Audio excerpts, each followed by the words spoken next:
The reality of it is that God took my heart of stone and gave me a heart of flesh, just sitting there. And I can't explain, how it all happened, but that experience was the thing that then my soul cried out for God, and my hand was raised because of that.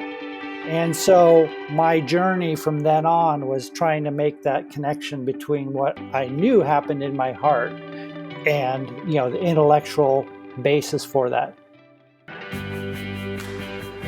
Hello, and thanks for joining in. I'm Jana Harmon, and you're listening to Sci-Bi Stories, where we see how skeptics flip the record of their lives. Each podcast, we listen to someone who has once been an atheist or skeptic, but who became a Christian against all odds. You can hear more of these stories at our Sci-Bi Stories website, located at www.scibistories.com. We welcome your comments on these stories on our Sci-Bi Stories Facebook page as well as you listen. We all seem to possess a deep intuition about what is really right and wrong. There's no question about that. When someone cuts in line in front of you, it feels that it's not fair, that some unspoken rule has been violated and that someone should do something about it. Why do we feel this way? You may recognize that example as the one given by C.S. Lewis in his book, Mere Christianity, pointing out the inherent tension we feel when some commonly known and often unspoken standard is broken. We know that it's wrong, but we may not be able to say why it's wrong. We just know that it is. But if you ask the question why, it's a problem, especially if you don't believe in God. Lewis reminds us that we would not be able to call something wrong or crooked without some sort of standard of knowing what is right, without knowing what was straight to begin with. We would not be able to tell that a wall was not level without a plumb line. So it seems that some sort of standard is necessary for us to call something good or bad, right or wrong, straight or crooked, fair or unfair, of what ought or ought not to be. Without such a standard, there's no way to make a judgment about anything for anyone except for ourselves. Somehow, this deep intuition is an unavoidable pointer to the need for a transcendent standard, for the need for God. In today's story, former atheist Ben Clifton did not want to believe in God. But he felt backed into a corner by this seeming conundrum, convinced that he would eventually be able to explain our real sense of right and wrong without resorting to some transcendent standard, without believing in God. Was he able to do it? This was one of the pieces and parts of his atheism that began to crumble as he began to take a closer look at the reality of his own worldview, the reality of God, and the truth of Christianity. I hope you'll come and listen to his story. Welcome to the Sci-Bi Stories podcast, Ben. It's great to have you with me today. Great to be here, Jana. Wonderful. As we're getting started, so the listeners have an idea of a bit of who you are, can you tell us a little bit about yourself? Absolutely. So I guess the pertinent thing is that I was an atheist until I was 33 years old. And God performed a miracle in my life and changed my heart and led me on a path of seeking answers for why I should believe this change that happened in me. And so that led me to apologetics, and now I'm here many years later and pretty much full time in apologetics. Okay, and you have a ministry as well, and what is that? I do, yes. It's called Apologetics on Mission, and in a nutshell, we take apologetics, we take these great resources that we have in the West, and we take it to regions in the world that don't have much visibility or access to apologetics, and we train up emerging leaders so that they can equip their communities with great answers for why Christianity is true. Okay, wow. Okay, you've come a long way on your journey. Yeah. Let's get started at your childhood, though, because we want to hear the full arc of your story. So take us back to your childhood, your family, where you grew up, whether or not religion or talk of God was any part of that. Yeah. So I was born in Eugene, Oregon, um, to parents who were not quite hippies because they were a little bit too old, but they were hippie wannabes. If you know Eugene, Oregon, it was a bastion of everything about the 60s. So they were living there. Both of my parents are teachers, and so we lived in that context until I was 7. Um, then uh, Pardon me, did your parents believe in God? You said this is kind of the culture of the 60s, which, there were a lot of things going on around the Absolutely. 60s. Uh, In short, no. Especially my dad. So my dad was a hardcore English major, and in the '60s, that really embraced a lot of philosophy and had to do with theology. And um, he was pretty down on the whole Christian story, the whole idea of God the Father sacrificing his son. It's the typical, you know, God is a child abuser, cosmic child abuser. And so he really didn't like that story and remains antagonistic against it. mm, And so, my mom, I think, just culturally went to church a bit in her childhood, and so she had some influence there.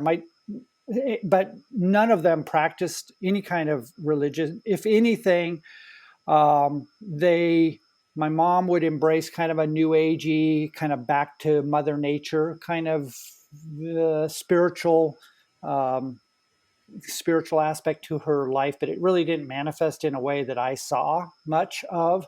She was more of a hippie. Uh, I guess my dad was pretty well informed religiously, but again rejected particularly the Christian story. If anything, he would embrace kind of Eastern. He would take a happy Buddha over a suffering Christ any day. mm, mm. So I take it then there was no going to church on Sundays or Nope. even Christmas or Easter, nothing. Well, we would culturally celebrate those things, but not in any kind of a religious aspect. I will say, fast forwarding a little bit, later on, again, culturally, I did have some exposure, but we'll get to that in a minute. Okay. So you said you were about to turn the page when you were 7 years old. So Yeah, so take us there. when we were 7 years old, my parents decided because some of the backdrop is my grandparents on my dad's side were some of the very first Peace Corps volunteers when Kennedy created that program. And so their first assignment was out in Micronesia. And my grandpa was a retired judge from LA County, and he went out to Micronesia to help the judicial system. At the time, the Micronesia was a trust territory of the United States. So that really intrigued, particularly my dad. And so they applied. They didn't join the Peace Corps, but they applied for jobs just as teachers, and they got accepted. And so when I was 7, we moved out to an island called Yap in the middle of the Pacific Ocean. And we were only supposed to be there 2 years. It ended up being a total of 6 years, and we lived on progressively smaller islands. We only lived on Yap 1 year. Then we moved out to what are called the outer islands. And these are little atolls with a population of at most like 300 people. We were the only foreigners on the island. And so my childhood from 7 to 13, right before going into high school, was I was an island boy. I bet that was an amazing experience in many ways. It was, in retrospect, and I knew this at the time. It was a boy's paradise. I like to say that when I came back to the States, I discovered that what oftentimes is the kids in the U.S. in my group, we would pretend to do stuff. In Micronesia, we would do it. So we would build a fort and then we'd live in it. I literally lived in a fort for the last like 2.5 years when we were out there. Um, we would go fishing for real out in the ocean and catch real fish. I mean, big, like blue water fish, and go spearfishing and just all that kind of stuff. Yeah. What an extraordinary experience. And culturally, I imagine too. Religiously, was there anything that, Yes. So this is where I did have some exposure to church, and so throughout the history of Micronesia, there's been various influences. But the Catholic Church had they had a strong influence there, and they actually had planted some Catholic churches on the outer islands, and they would have a priest that would come out about once a month.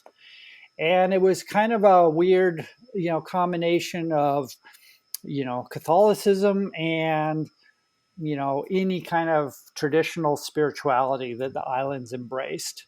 And again, they would have services Sunday, but when the priest wasn't there, it would mostly just be singing.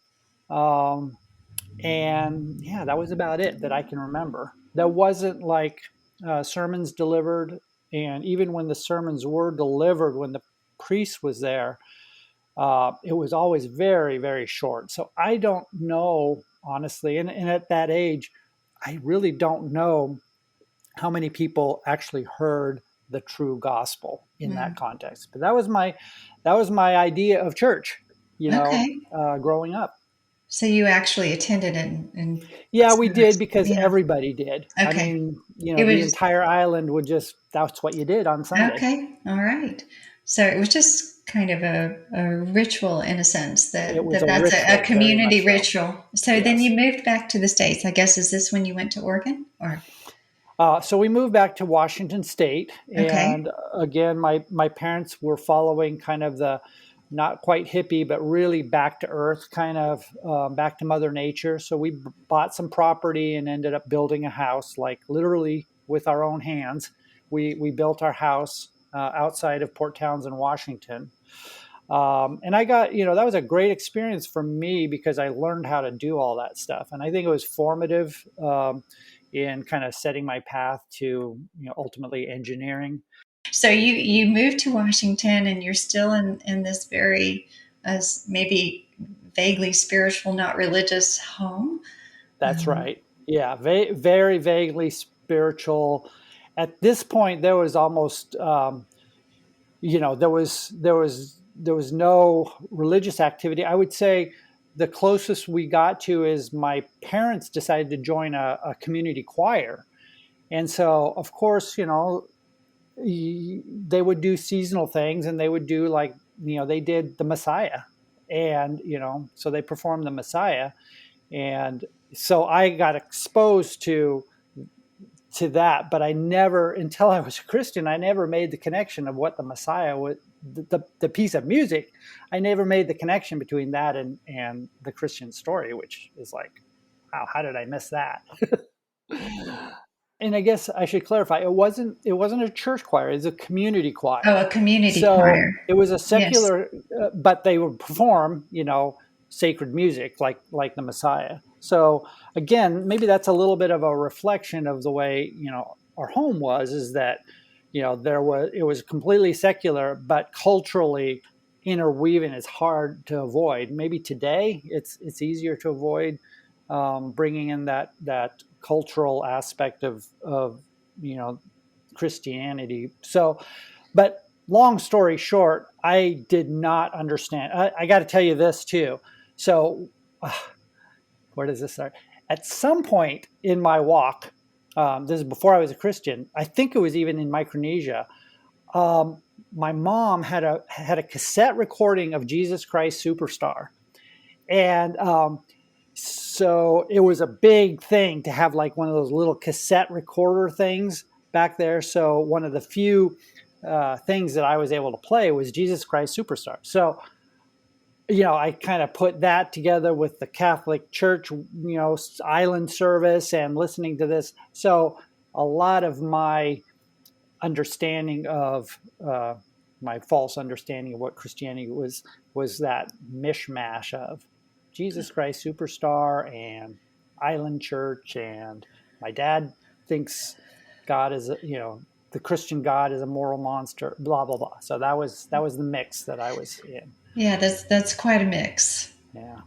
Ultimately, so as I progressed through high school, it became clear that what I wanted to pursue as a career was engineering, and a lot of that was because I got very fascinated with science and technology, and I liked the image of myself as being kind of this kind of techie science geek kind of guy.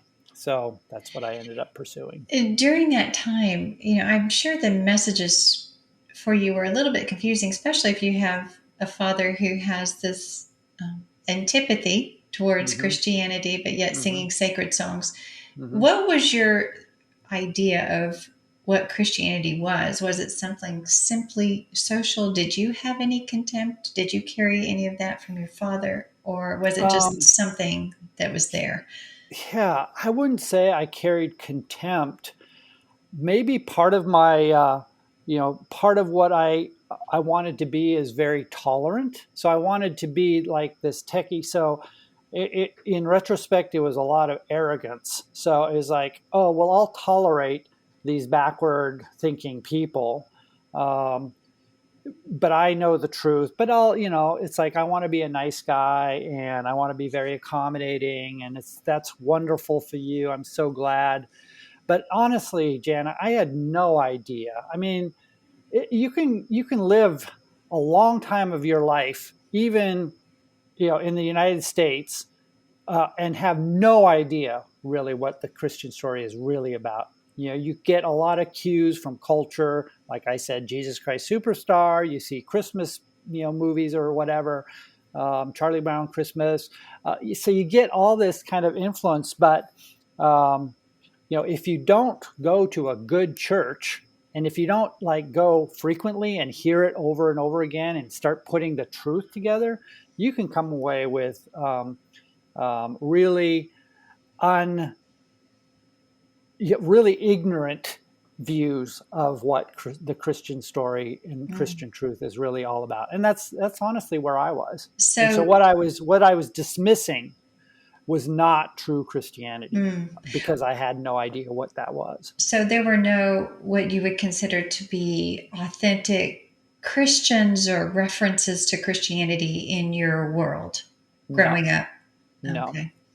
And if there was somebody who was Christian, they in the circles, because of my parents, they would have been most likely very liberal, borderline, not even know if they would really be Christian. So if there were any of those that I can't remember, that's the flavor I would have gotten. Yeah. So it just wasn't on your radar at all, It growing wasn't. up and through high school. So you said you became interested in engineering, and I suppose you went on to college from here. I did. So I went to Washington State University and went through a 4-year program there, which was great. I loved it, and came out of that and got a job in Central Oregon, and right out of college. And a couple of years later, met my future wife. So that's where my story takes another turn. So at this point, after college, did you even identify yourself in any way? Like, I'm agnostic, I'm atheistic. Did you? Yeah, I started thinking about spirituality things, and I got enamored a little bit with some bizarre stuff. Like, I don't know if you remember um, Carlos Castaneda, I think it is, A Separate Reality. No. Um, okay, well, for a time he was a popular author, and his thing was very it was kind of uh, what ancient Aztec or something, and it involved taking peyote, which is a hallucinogenic drug, and so it's very Native American kind of religion. And so this guy wrote a bunch of books about his experiences. Turns out later they were all fiction, but it was presented as nonfiction. And I kind of got enamored with that idea. Not that I was a drug taker or anything like that, but that idea of spirituality kind of intrigued me. Again, it was very like Southwest Native American kind of indigenous religion. That was about as close as I got. So I'd like to pause for a moment to let you know that we would love to connect with you on social media. Follow Side B Stories on Facebook, Instagram, and Twitter, and stay updated on our new episode releases, resources, and Side B Stories news there. As you interact and share our online content, you can help others find us and help spread the word of these amazing, unlikely stories of atheists and skeptics finding God and Christianity. Just search Side B Stories on Facebook, Instagram, and Twitter, and connect with us today. Now back to our story. So you were not totally dismissive of the possibility of something spiritual in nature in terms of reality? I wasn't totally dismissive of the possibility. But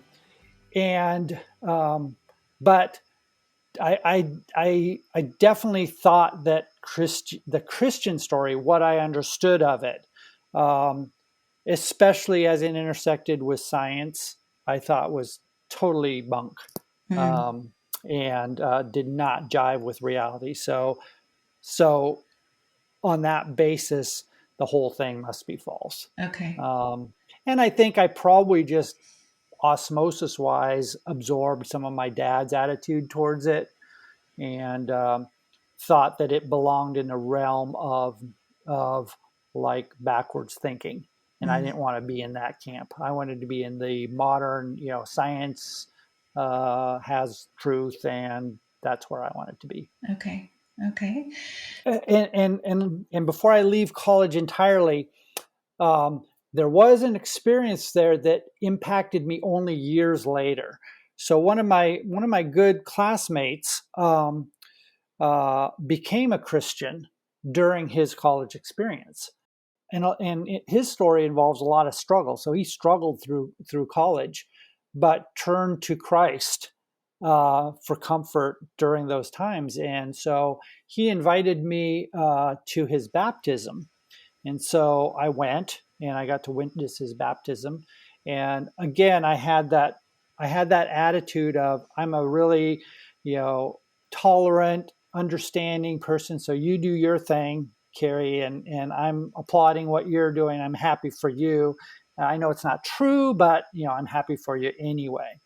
So Carrie, when we graduated and parted ways, he gave me a Bible, and he wrote a little inscription in it, and it was fairly simple. He said, I pray that someday you will encounter Christ in the same way that I have, and I've found that Jesus has been the thing that has sustained me and given me purpose and meaning in life, and that's my prayer for you.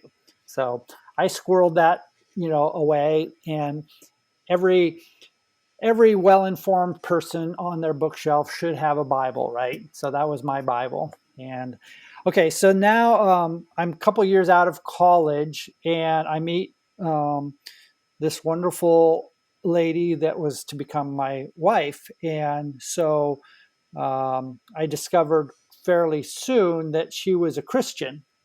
At the time, she wasn't really walking in the Christian life, but she was definitely she was a believer. And I thought, well, this is kind of awkward, but, I really like her, and it should be no problem to free her from these archaic ideas once we spend some time together. We'll have the conversation, and I'll straighten her out. She'll abandon those ideas, and then, things will be fine. Right. Well, that didn't quite go that way.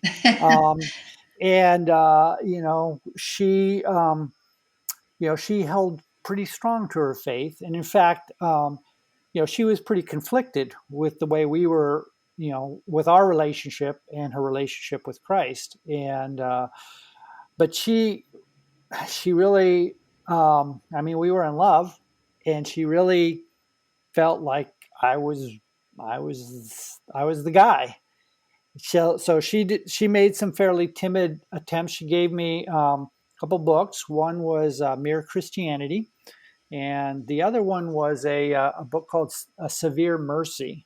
And I don't know if it's not a super common book, but it's the story of a couple who go through a lot of grief, and C.S. Lewis happens to walk them through that and was very influential. So I got to say, this is probably something you hear a lot, but Mere Christianity, I actually read it.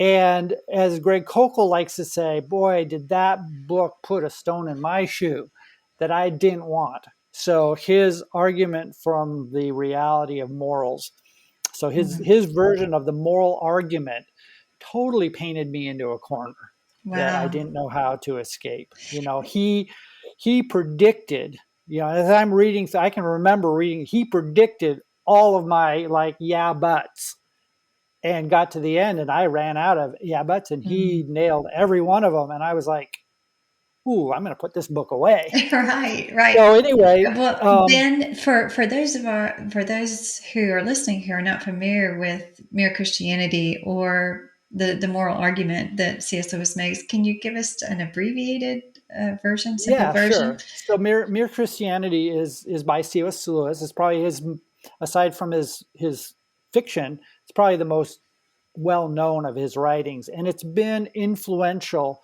to so many people like myself because it's basically arguments for the existence of God, arguments for Christianity, kind of distilled to the most basic elements.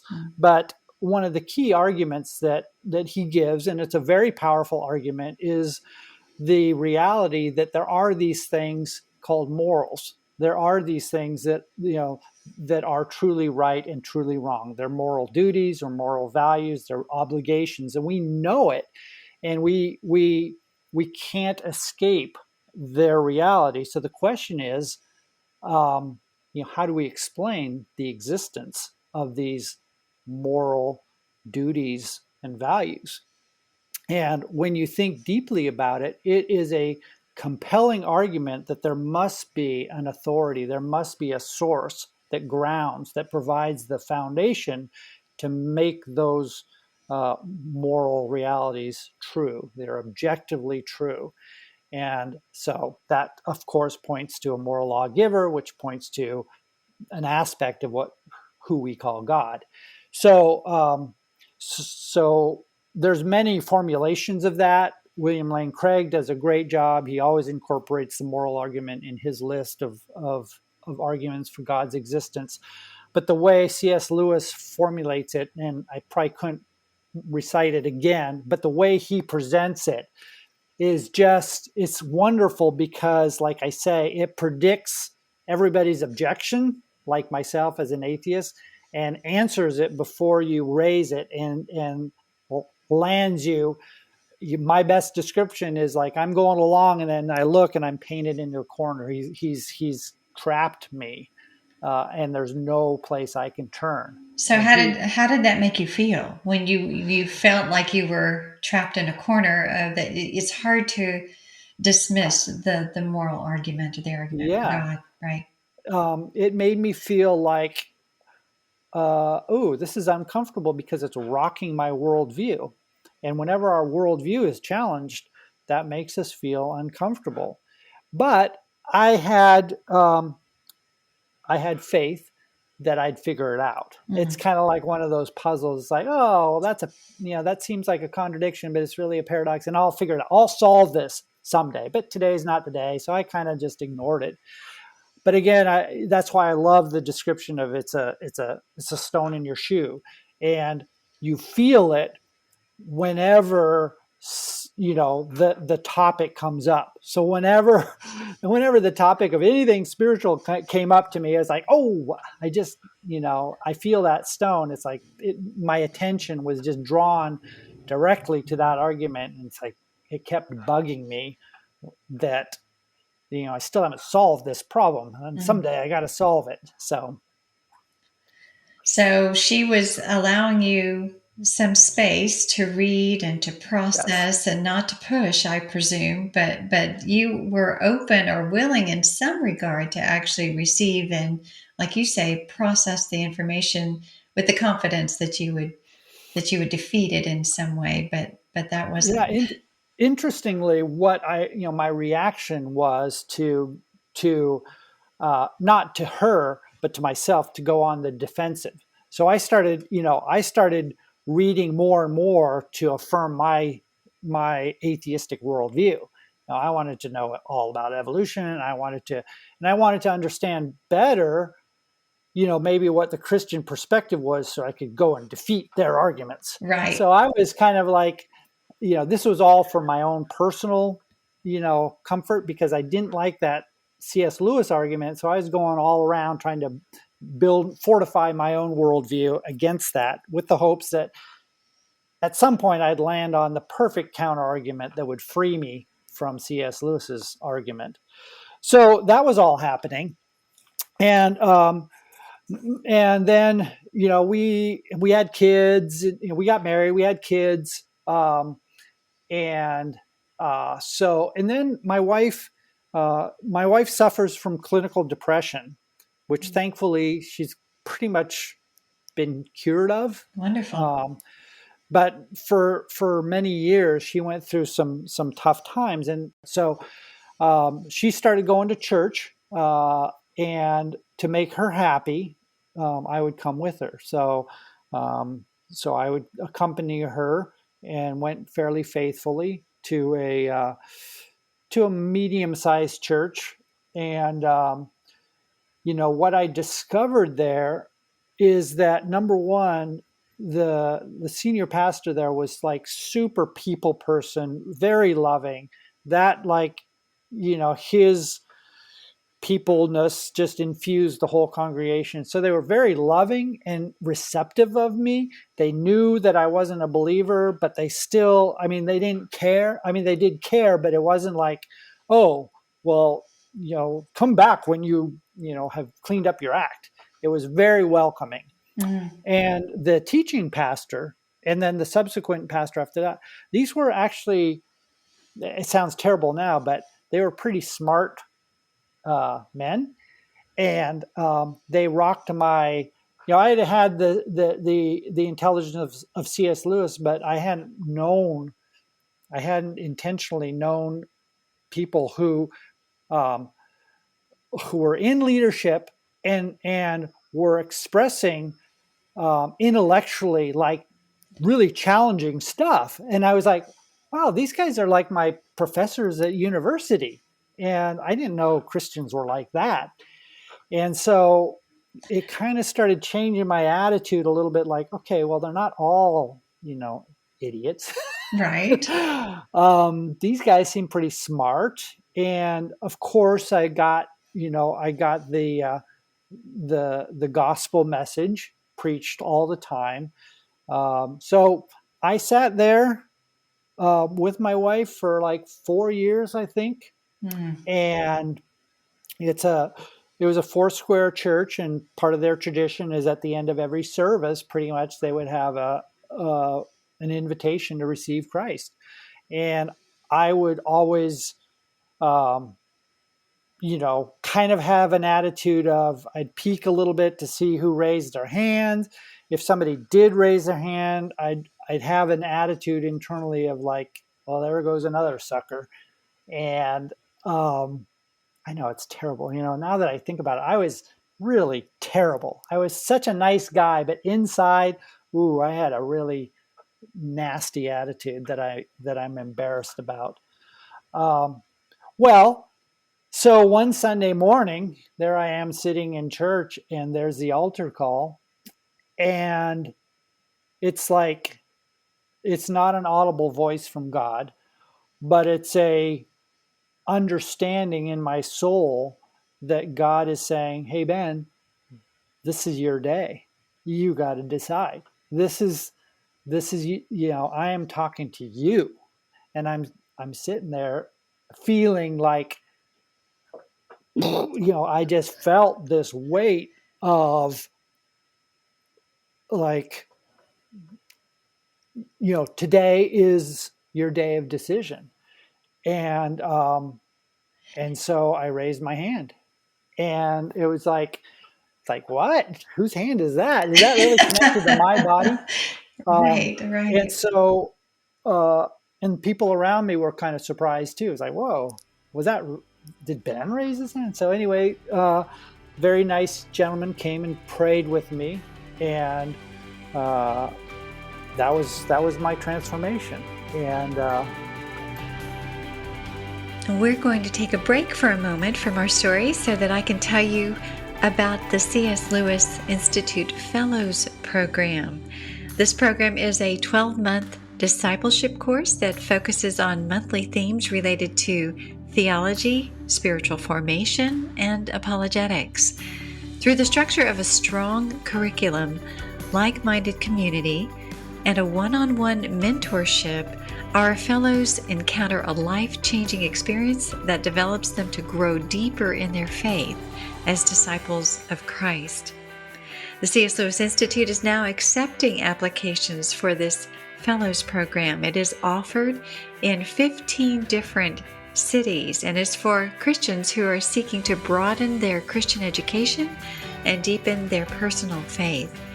To learn more and to find out if you live in a city where the Fellows Program is offered, please visit www.cslewisinstitute.org. Now, we'll return to our story. Wow. Okay, so just backing up for a moment here, because the last I knew, you were trying to disprove Christianity by reading atheistic books, but yet you're sitting in this service for 4 years, and I guess by osmosis, and I'm sure you were listening and thinking, were you being intellectually convinced of Christianity or at all through this period, or no? Jana, I wish I could say that, some great apologist came and gave me all these arguments, and like I finally put it all together, and ding, I figured it out, and then I made this decision, and it was a very rational decision. I'd like to, I'm an apologist. That's kind of the story I like. It wasn't that way for me. And, theologically, the reality of it is that God took my heart of stone and gave me a heart of flesh, just sitting there. And I can't explain, how it all happened, but that experience was the thing that then my soul cried out for God, and my hand was raised because of that. And so my journey from then on was trying to make that connection between what I knew happened in my heart and, the intellectual basis for that. Absolutely. And I, you had mentioned the word gospel earlier, and that just because something isn't like a syllogism, a rational truth, doesn't mean that there's not truth in the gospel, which at its basis talks about who God is, who we are, and how we can reconcile with God. You're an apologist on mission. And I just wondered if for a moment, if someone has not heard the gospel, could you just tell them maybe what you had heard over those past 4 years that also helped persuade you that this is true, that God is real? So the intellectual assent to the truth of Christianity came afterwards. I know that there are people for whom their experience has been different. It's like they've really had somebody work with them on the intellectual side for a long time. And then it's that is the mode that the Holy Spirit works in that person's life. For me, it was kind of the reverse. And I should add too that in retrospect, I do believe that the challenges that my wife faced with depression, often put me in a position of helplessness. If one of the experiences of people who are caring for people who are suffering from depression is helplessness. There's like nothing you can do. And as an engineer, I'm like, okay, what's the problem? Let's design a solution. Let's fix this thing, right? And I can't. There's no way. And so I think, again, in retrospect, that put in me a realization of like, there's some things that I am helpless against. And the way people are built is that through that we cry out to God. And so I was like, my soul was crying out to God, even if my head wasn't letting that happen, because I was like, intellectually, that's crazy. Don't do that. Don't give in. I think. And so yeah, back to your question, what the gospel. So the gospel is actually really simple. It's the most complex thing in the world, but it's also the most simple. And that is simply that we as human beings are helpless to really do what we're called to do, what we're supposed to do. And we feel the weight of the guilt of our failures.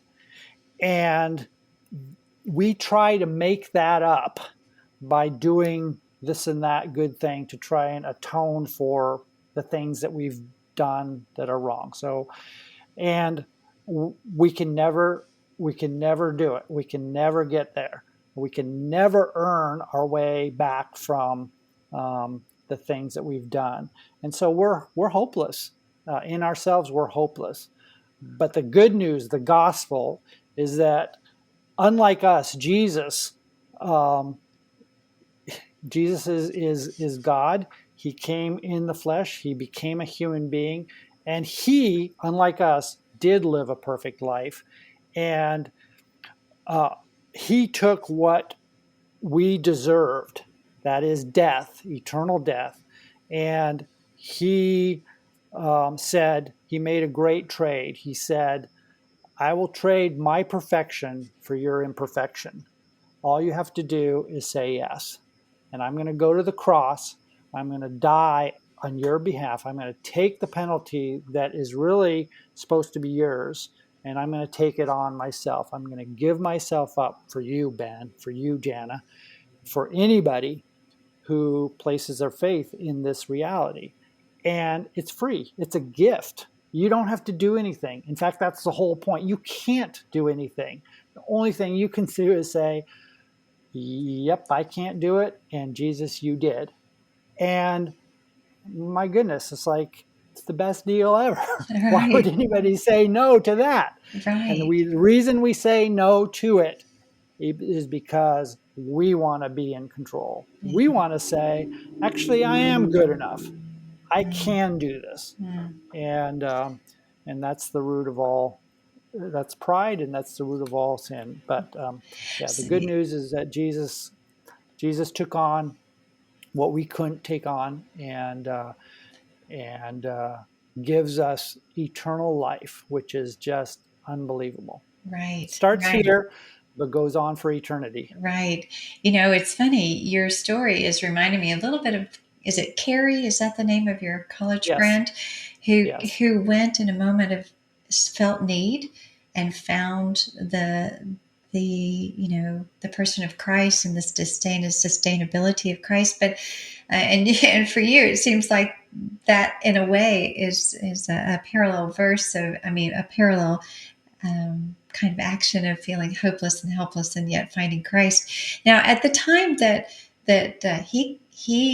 you left and he gave you a Bible, mm-hmm. Did you ever, through that 4-year journey, were you curious enough to open the Bible and read it for yourself? Okay, so there's a good story with this whole thing. So my wife did.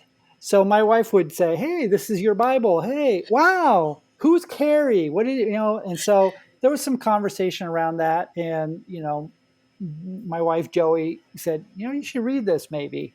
Someday, yeah, it's on my shelf. I'll get to it someday. Anyway, so years after I became a Christian, I ended up, thanks to Facebook, I think, thanks to Facebook, that has some redeeming qualities, I found my friend Carrie.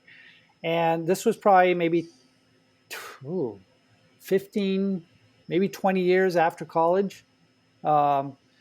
I connect with him, and I said, "Hey, Carrie, you won't believe this. I'm a Christian now." And so that little prayer, I sent him a picture of the little prayer. He said, "You know what? God answered that prayer," and I still have that Bible. That's wonderful, and I'm sure you read it now. So, I do. So then you became a Christian, and you accepted Christ, and then you say, in order of events, which is true for many of us, is that you come to find that it's not just an uninformed belief, but that it actually becomes a worldview that is the best explanation for reality.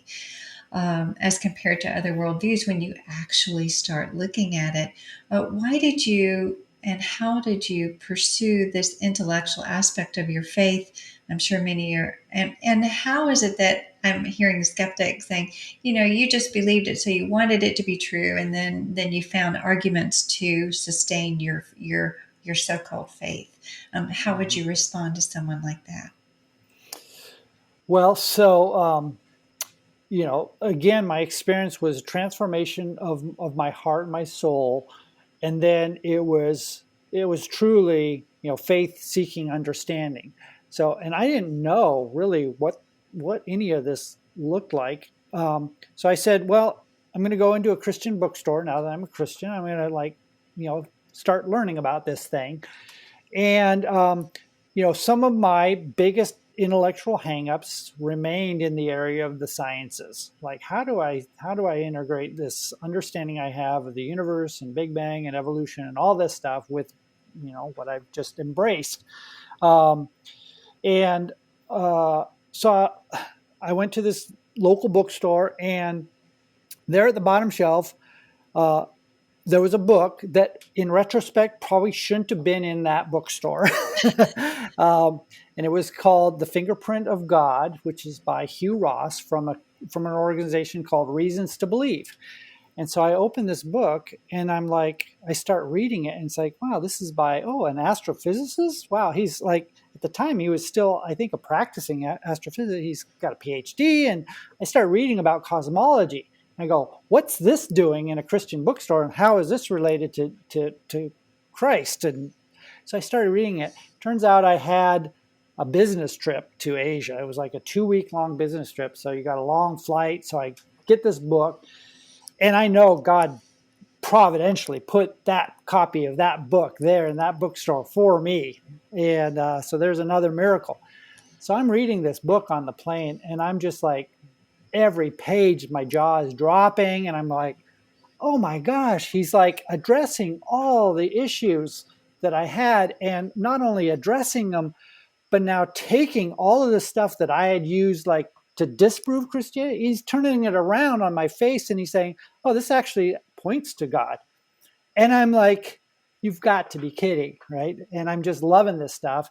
It was a very, very early days of the internet, and they just had got their website. So through that was the first crack in the door of discovering the life of the mind as a Christian, but particularly apologetics. I didn't know what apologetics was, but so once that happened, and I started, becoming aware that there's this entire, world of not only good answers to the challenges that Christianity is confronted with, but there's this immense domain of intellectual pursuit of this Christian worldview. And so I started taking classes at a little Bible college that were part of our church. It just happened that Bible college started up right when I became a Christian. The timing was such that I could go and take the 8 o'clock in the morning class before I got to work. And my first class was a survey of the Old Testament, which started with Genesis. And so I'm reading, Hugh Ross and, reading Genesis and in this class. And so I got like super stoked to discover that, this is an amazing area of the life of the mind, and applying so much of my previous life, my previous objections, but now seeing it in a completely different light. And so that sent me off on a trajectory of apologetics. I started with science apologetics. I became a RTB apologist. I took their little course. I still have the cassette tapes from that, and joined with the team, ended up being the chapter leader here.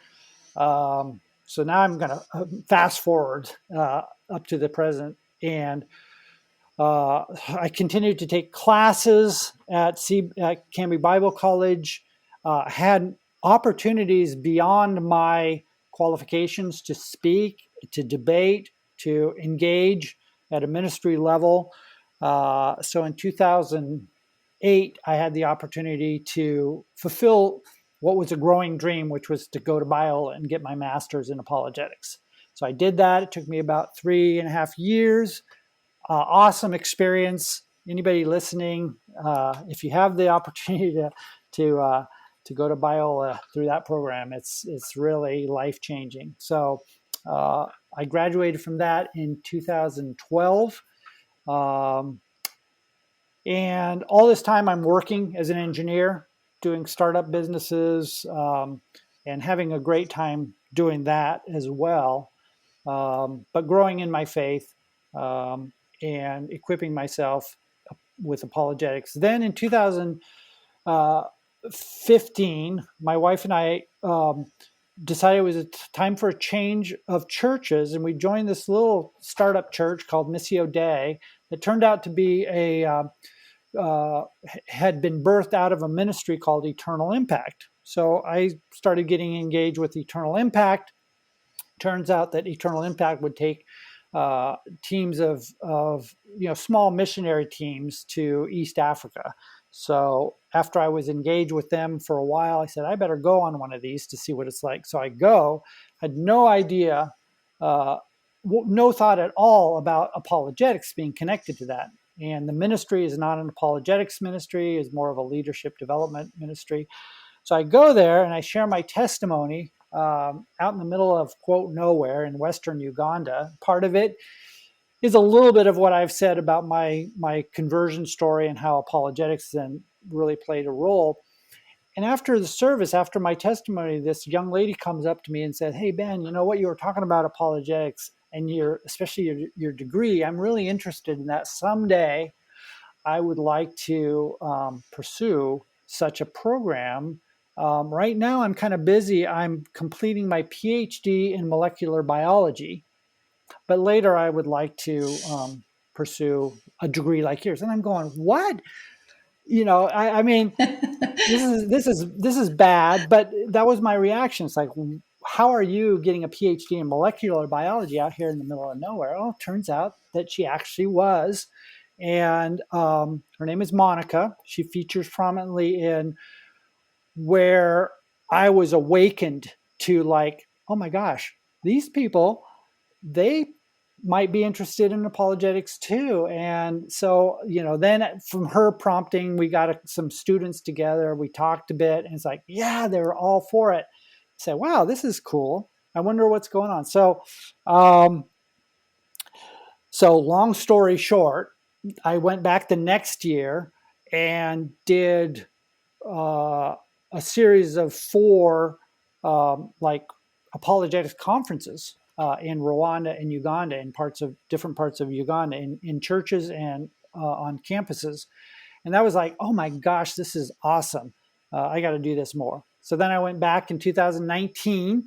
This time I got to partner with Greg Koukl. So he and I went to the very place, Western Uganda, and they got to hear The Columbo tactic from Greg Koukl, and a Yes. little bit of a translation, cultural context translation, because they don't know who Columbo is. But Right. anyway, that was great. COVID hit. It gave me the opportunity to, by the way, I'd moved from student at Canby Bible College to professor. So I was teaching apologetics there now and honing my skills there. One of the things they let me do was to include about 10 Ugandan students by Skype at the time into our apologetics class. So that was great. Then 2021, I went back, did more work, and at the end of 2021, Eternal Impact, the ministry that I was involved with, said, you know what, we're going to commission you. You're going to start a ministry dedicated to taking apologetics on mission to places where it doesn't exist hardly at all. So that was the formation. We started as adventurous apologetics. After about 6 months, we discovered, boy, we really need to be apologetics on mission. So that's who we are now. We're a small, growing ministry with way more opportunities than we can possibly deal with. So we've already taken a total of 4 missionary trips, both to Africa and Latin America. We're going to be going to Brazil here at the end of this month. And that looks really exciting. We're going to be going back to East Africa in May and hoping to start some activity in West Africa, primarily in Nigeria, in the latter part of this year. So Wow. that's what we're doing. That's fantastic. And we will put a link to your ministry and any contact information you might have. Yep. We'll include those all in the episode notes. Great. Yeah. So thank you for sharing that. That's very exciting. It's very, very exciting. As we're closing, Ben, for those thinking about yourself in the younger years when you were agnostic, atheistic, not believing that Christianity was true, now you're one of its biggest advocates. What would you say to your younger self, or to perhaps a skeptic who's curious enough to maybe open mere Christianity like you were willing, or something? How would you commend someone who's willing to take a closer look at God? Yeah, well, I guess the first thing I would say is um, don't be overly confident that you understand the Christian story, because if you're not a believer, you probably don't really understand it very well. So work on that. It's a different era that we live in now, because there are so many resources that you can access, good resources. So I would say listen to what the Christian story is. B,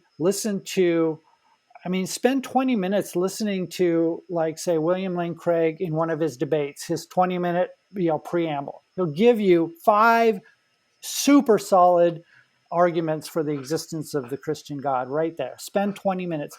As my younger self, I had no exposure to that. I had no idea. And in retrospect, I had no idea what I was saying no to. And so that would be my advice, is like, get off your high horse. Don't think you understand this idea, and make sure you understand what it is you're saying no to first. And there's no excuse for not doing that, because there's great resources. Listen to the stories of other atheists. Listen to Side B. Listen to Jana's other interviews of similar stories. And you'll hear probably a real consistent, theme there. So know what you're saying no to, and then just trust from many voices that the Christian worldview is the most intellectually robust worldview out there, bar none. And so if you're like me and you're kind of like, you like thinking about, you like engineering, you like things that all fit together, then go for Christianity. And you'll find, compared to any other worldview, especially atheism. Atheism is the most at root it is the most incoherent worldview out there. Wow. And I take that pretty amazing. as almost a challenge for someone who might listen to that statement and look at things more closely and All they scrutinize. have to do, Yeah, all the atheist has to do is say that Christianity is bad, and boom. I mean, when you dig into that, it's like, well, what is bad? yeah, And again, you're right into C.S. Lewis's moral argument, and right. you'll find yourself, if you actually embrace the intellect, be honest about it, you'll find yourself in the same corner that I was painted into however Nice. many years ago. Nice, full So, circle, nice. So, yeah. when I'm thinking about your story, Ben, and I think about the Christians who influence you or in some way or another, beginning with Carrie, and then of course your wife, who you said was solid and did not compromise despite her relationship and her love for you. She didn't just compromise on her faith. Or when you went to the church, you found embodied Christians who were intellectual and could communicate ideas in a robust way that was so surprising to you. Mm-hmm. And I think of the church too, that was so loving and welcoming to you and did not put you off even before they gave you a chance to even hear what the gospel was. How would you commend the Christians who are listening to engage others for the sake of Christ? Well, yeah, of course I'm biased, but my one complaint is that in general, I wish our churches embraced apologetics more and that put it in my face. Why wasn't there somebody at the church that I was sitting at for 4 years saying, hey, do you have doubts about Christianity? We have a blah, blah, blah program. Come and, we'll answer all your questions. They're just, I discover in the developing world, there is a lack of awareness and lack of accessibility of apologetic stuff. But I got to say, even here, there's no lack of accessibility. It's everywhere. But the awareness, particularly within the church, is not nearly where it should be, in my opinion. And I would encourage our churches and our church leaders to embrace apologetics as part of our responsibility as shepherds of the flock and shepherds of those who are not yet of the flock. Give the person like I was a forum to go in and ask those tough questions. I know it's challenging because it means that we got to be equipped. But to the church leaders there that are overwhelmed and thinking, well, I'd love to do that, Ben, but I can't. Well, you personally don't have to do it. Find people that, in the community that for them doing that is like their heart's desire. They would like nothing more than for a pastor to invite them to the church to do an 8-week thing on apologetics. There's lots of people that are well equipped out there to do that. Be discerning, but yeah, I'd Yeah. love to see more of that, more Yes. apologetics in the church. Yes. Even great resources these days too, Absolutely. that are in book or in DVD form or that are wonderful for using as teaching tools. And thank you for that really exhortation, because I think we all need to appreciate those who come to church who are actually looking for answers and not finding it. I would imagine that 4-year period might have been a little shorter had you been engaged in that kind of way. But so thank you for that. Yeah. Yeah. Let me, just because you graciously plugged my ministry, I'm going to plug both your ministry, but also another ministry that I'm really excited about. I know you're involved in, and it's a great example of what you're saying, is that we have an embarrassment of riches in apologetics resources.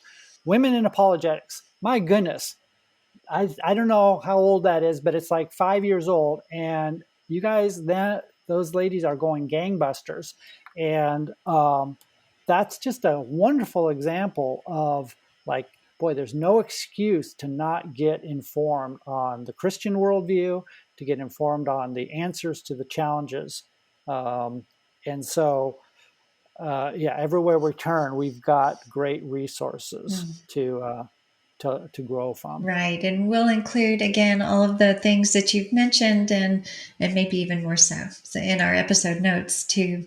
Well, Ben, this has been a very rich and full story and episode. It's just filled with twists and turns. And I think it's always wonderful to look back in someone's life and you can see the way that God orchestrated your path despite, kind of the nebulous upbringing, how yet he brought you to himself through very strategic ways. And I'm always encouraged to see that. And then plus your life transformation is amazing in the way, obviously, Christianity is not just checking a box. This is something that has become your full heart and life, and that Christ is the center, and you found something so rich you're willing to travel to other parts of the world to demonstrate the truth of Christ and this worldview. So it's such a privilege to have you on, and I know that everyone listening is going to be so encouraged by hearing your story. So thanks for coming. Well, thank you, Jana. It's been great, and it's fun to get the opportunities to recount. I think you said it well. God really, he's telling his story, yes, through people like me, like you. And so sometimes it's good to step back and look at it and say, wow, what a miracle. Yes. God is still doing miracles. He still is. He's in the miracle working business for sure. Well, thank you again, Ben, and just so appreciate your coming. Thank you, Jana. Thanks for tuning in to Side Stories to hear Ben Clifton's story.